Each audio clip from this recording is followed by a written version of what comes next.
صاحب زرقانی نے لکھا ہے کہ ایک دن حضور سیر کرتے کرتے باہر کھلی وادیوں میں تشریف لے گئے. وہاں ایک چراگاہ میں وفد طارق رکا ہوا تھا اور ان کے اونٹ وہاں چر رہے تھے. ایک سرخ رنگ کا اونٹ حضور کو پسند آ گیا. اہل قافلہ سے کہا کہ اونٹ بیچتے ہو؟ انہوں نے کہا بیچتے ہیں. حضور نے پوچھا، انہوں نے نہ بھی بیچنا ہوتا تو کہا بیچتے ہیں. کہا یہ بیچتے ہو؟ کہا ہاں بیچتے ہیں. کتنے کا؟ سودا طے ہو گیا. حضور نے فرمایا کہ میں کوئی تاجرانہ غرض سے تو آیا نہیں تھا، میں تو سیر کرتا کرتا آیا، میرا تمہارا سودا بن گیا.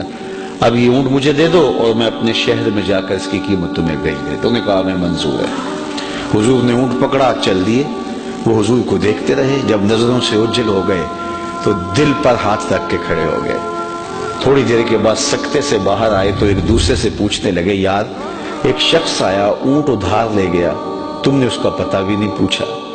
جب کسی کو نقد سودا دیتے نا تو اس کا پتہ آپ پوچھنے کی ضرورت نہیں محسوس کرتے، لیکن ادھار دیں تو یا آپ اسے جانتے ہوتے ہیں یا درمیان میں کوئی ضامن ہوتا ہے یا کوئی چیز گروی رکھتے ہیں. تو کہا ایک شخص آیا، اسے تم جانتے نہیں، اس نے اپنا پتہ بھی نہیں بتایا، اونٹ بھی قیمتی اور وہ لے گیا. یار کسی نے اس کا پتہ ہی نہیں پوچھا، نہ اس نے کوئی شے گروی رکھی، نہ کوئی ضامن دیا، تو تم نے کسی نے بھی پتہ نہ پوچھا. ایک بولا یار جب وہ باتیں کرتا تھا منہ سے پھول جھڑتے تھے، میں تو اس منظر کو دیکھتا رہ گیا.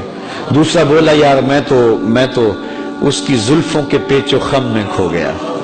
تیسرا بولا میں تو اس کی آنکھوں میں ڈوب گیا، کیا خوب سجن دیاں اکھیاں نے. کہا جو بھی ہوا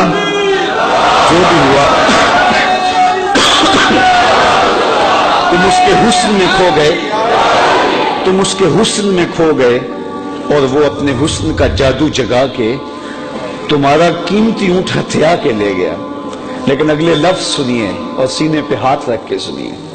جب انہوں نے کہا نا قیمتی اونٹ ہتھیا کے لے گیا، امام زرقانی نے لکھا ہے، کہتے ہیں جب انہوں نے یہ بات کہی نا تو اب تک خاموش بیٹھی قافلے کے سردار کی بیوی نے خیمے کا پردہ سرکایا اور ان سے مخاطبہ کر کے کہا انا ضامنۃ لسامان جمالکم لا یغدر بکم. اگر وہ قیمت نہ دینے آیا تو میں ضامنہ ہوں، قیمت مجھ سے لینا. خبردار کسی نے اس کے خلاف بات کی تو. کہا اچھا تو اسے جانتی ہے؟ کہا واللہ میں بھی نہیں جانتی. تو کہا پھر ضمانت کیسے دے رہی ہے؟ کہا جب تم سودا کر رہے تھے میں نے خیمے کی اوٹ سے اس کا چہرہ دیکھا تھا، اور جس کا چہرہ اتنا سونا ہو وہ جھوٹ بول ہی نہیں سکتا. تھوڑی دیر گزری، حضور کے غلام آ گئے. قافلے والے کون ہیں جن سے ہمارے آقا نے اونٹ خریدا؟ انہوں نے کہا جی ہم ہیں. کہا کہ یہ حضور نے تمہاری ضیافت کے لیے کھجوریں بھیجی اور یہ رہی تمہاری قیمت. انہوں نے کہا قیمت تو بعد میں لیں گے، ہم تو خود بک گئے، ہمیں یہ بتا وہ پیارا رہتا کہاں ہے. تو انہوں نے بتایا وہ کھجوروں کا جھنڈ دکھائی دیتا ہے، یثرب وہ مدینہ، یہ اس محبوب کا ڈیرا ہے. علامہ زرقانی لکھتے ہیں سارا وفد اٹھا اور جا کے حضور کے قدموں میں بیٹھ گیا. تیری تک کے اداواں میں مرید ہو گئی.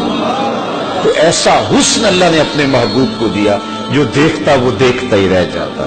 دیکھنے والے کہا کرتے اللہ اللہ، یاد آتا خدا دیکھ کے صورت تیری.